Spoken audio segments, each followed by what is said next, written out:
Por exemplo, nós podemos ver uma pessoa quando tem muita propriedade, muitos bens, que tem muita fartura dentro de casa, quando passa ou quando ele confronta com um ser humano que não tem nada, que está com fome, que está com dificuldade, e ele doa parte daquilo que ele tem para o outro ser humano, nós chamamos isso.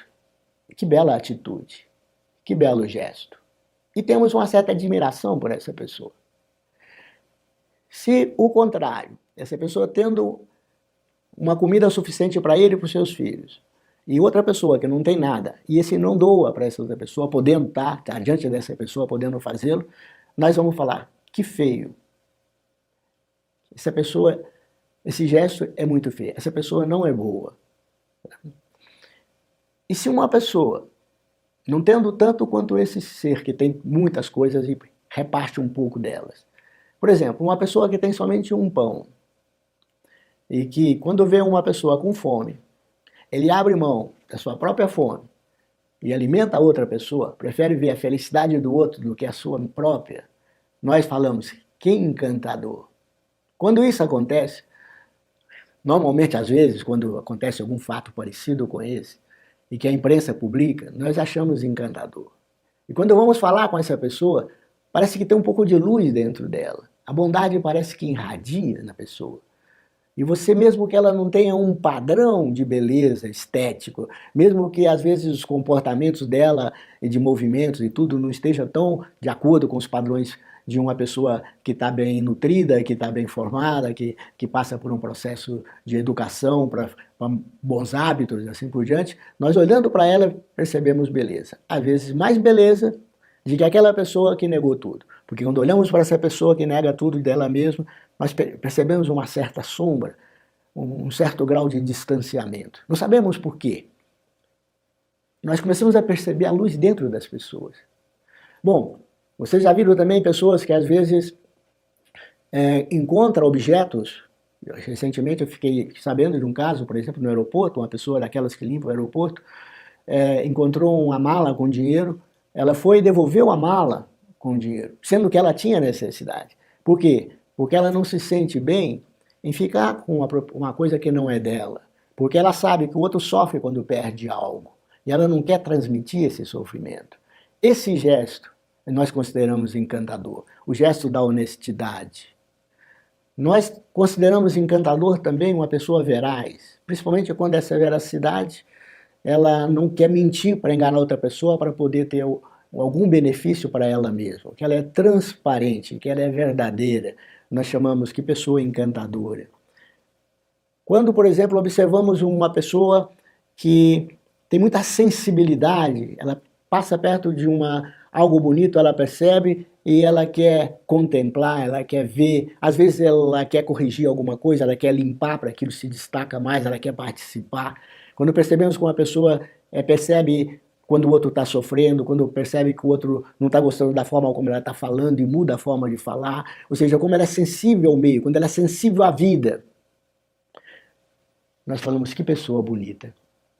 Agora vocês imaginam se nós reuníssemos todas essas coisas que nós achamos bonitas numa pessoa só. Outro exemplo, por exemplo, uma pessoa que tem um grau de sabedoria. Não um grau de sabedoria que ela usa para beneficiar a si mesma, mas um grau de sabedoria que ela usa para poder interagir com a vida de uma forma mais harmoniosa.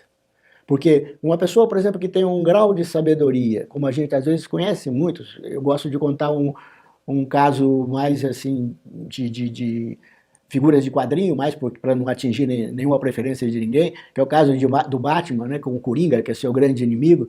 O Coringa, ele tem uma sabedoria enorme, ele conhece tudo, mas ele utiliza para o mal, para o benefício próprio, e sempre está tentando prejudicar as pessoas com o conhecimento que ela possui, tentando explorar as pessoas através do conhecimento que ela possui. E nós falamos, que feio, e às vezes até mesmo nesse caso, que marginal, que bandido, ou seja, que coisa feia é esse caso.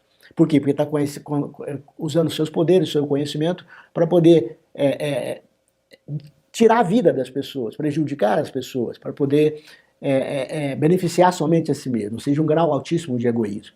Agora imagina que se nós possamos imaginar uma pessoa generosa, humilde, bondosa, sábia, ou seja, parece que todo o esplendor, então, do ser humano irradiou E toda a sua animosidade, toda a sua disposição, todos os seus movimentos reflete esse seu esplendor. Assim como a rosa, então, tem uma semente que ela vai desenvolvendo, a semente da rosa vai desenvolvendo até chegar ao esplendor da rosa, assim como o feto de um animal vai desenvolvendo até chegar ao esplendor da sua espécie, inclusive em hábitos, assim o ser humano também tem uma semente. Ele tem uma semente que, segundo falam algumas tradições, está no coração do ser humano. Cristo fala que é como uma semente que mora no coração do ser humano e que essa semente tem que ser desenvolvida. Essa semente vai crescendo e vai produzindo os seus corpos, o desenvolvimento dos seus corpos, os seus hábitos mais básicos, como acontece com os animais, e depois o esplendor humano, que são, quando a vida humana para antes de desenvolver aquele esplendor, nós falamos feio. Mas quando ela atinge esse esplendor e começa a manifestar a beleza própria da semente humana, nós falamos que maravilhoso. Não necessariamente pela beleza do corpo físico, não necessariamente pela sua realização social, mas pela sua plenitude de beleza. Nós chamamos que belo. E todos nós, às vezes, temos um arquétipo dessa beleza. Às vezes projetamos esse arquétipo. Daí nascem essas figuras que nós conhecemos dentro de toda a religião. Essas figuras que nós idealizamos, como Cristo, Buda, Maomé, assim, como símbolo da perfeição, que todos querem chegar a esse esplendor. Parece que nós precisamos disso, de ver os arquétipos humanos expressados para ver que nós podemos também chegar a essa plenitude de beleza, essa plenitude de vida, essa plenitude de realização. Porque quando nós conseguimos expressar tudo isso que está em desenvolvimento em nós, nós temos essa sensação que não nos falta nada, que o momento presente contém todas as coisas, que o momento presente está totalmente preenchido, que nós não necessitamos nada, simplesmente ser nós mesmos na sua plenitude. Essa plenitude talvez seja um pouco utópica, porque estamos ainda em processo de desenvolvimento do ser humano, mas um grau de plenitude, eu creio que todo ser humano, quando realiza, ele tem um grau de felicidade. Ele não tem essa sensação de carência, de falta algo. Ele não tem essa sensação de angústia, de ansiedade, de medo. Por quê? Porque parece que tudo que ele necessita, ele tem. Ele tem a coragem própria do ser humano. Ele tem a beleza própria do ser humano. Ele tem a sabedoria própria do ser humano. Ele tem a generosidade própria do ser humano, ele tem a bondade própria do ser humano. Então toda a vida está movimentando plenamente no momento presente. Ele não é só capaz de harmonizar, então, aquilo que ele pensa, aquilo que ele sente, as suas motivações e aquilo que ele faz. De tal maneira que ele é capaz de sentir esse fluxo da vida. Pensamentos, sentimentos, motivações e atos. Mas os seus atos em si comunica muita harmonia com o seu entorno, porque ele entra em sintonia com a vida, uma vez que toda a forma de desenvolvimento que nós chamamos de bondade, nada mais é a harmonia do ser humano alimentando a vida fora dele, ele participando da vida, ele conhecendo os mistérios da vida, através do seu envolvimento com a vida, da sua penetração no fluxo da vida. Então nós chegamos a ver que tudo está em torno dele e está em harmonia, ele com ele mesmo e ele com o seu meio ambiente. Essa plenitude de fluxo de vida é que nós chamamos de felicidade.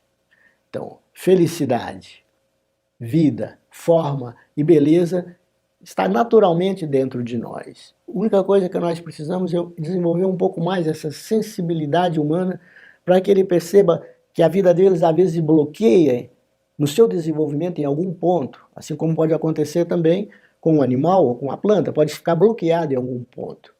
Falta algo. Quando falta algo, nos dá essa sensação de angústia, de ansiedade, algo está faltando e eu saio buscando fora. Sendo que o mais simplesmente seria fazer com que a vida se desenvolva mais dentro e que floresça.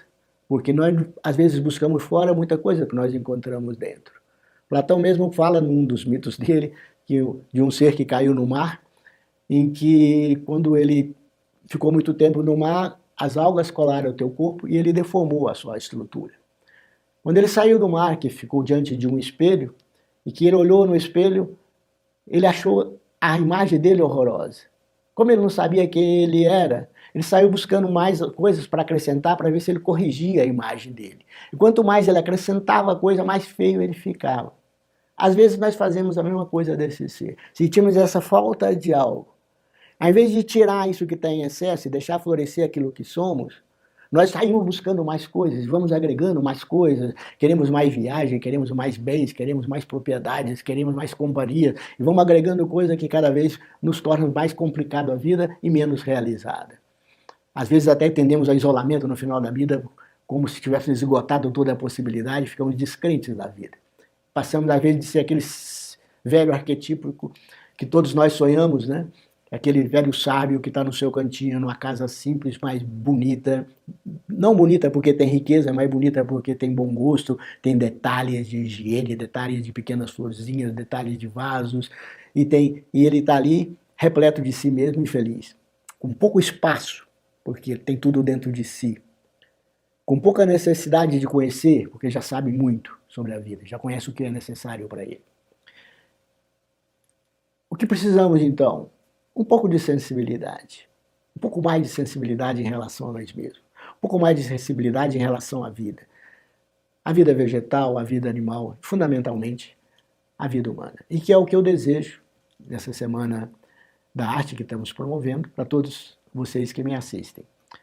Que no dia a dia de cada um, vocês encontrem essa oportunidade de conseguir fazer com que a sua forma de ser, a sua forma de agir, a sua forma de falar, revele todo dia um pouquinho mais de vida, um pouquinho mais de bondade, um pouquinho mais de generosidade, um pouquinho mais de humildade, um pouquinho mais de beleza, essa beleza que nós admiramos tanto quando vemos num ser humano, para que você possa ter um pouco mais de plenitude.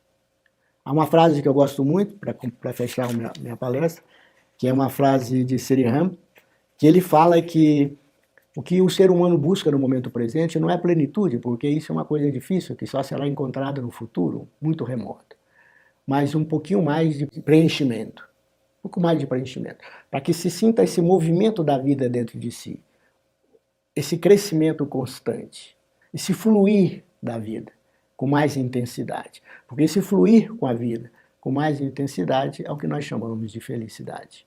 Um pouco de felicidade para todos no seu momento cotidiano. Muito obrigado.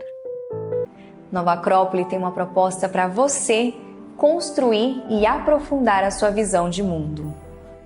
Platão dizia na antiga Grécia: uma vida não questionada não merece ser vivida. Acreditamos que este pensamento está na filosofia, que é uma ferramenta incrível para nos auxiliar a dar sentido para a vida e encontrar as respostas para o cotidiano.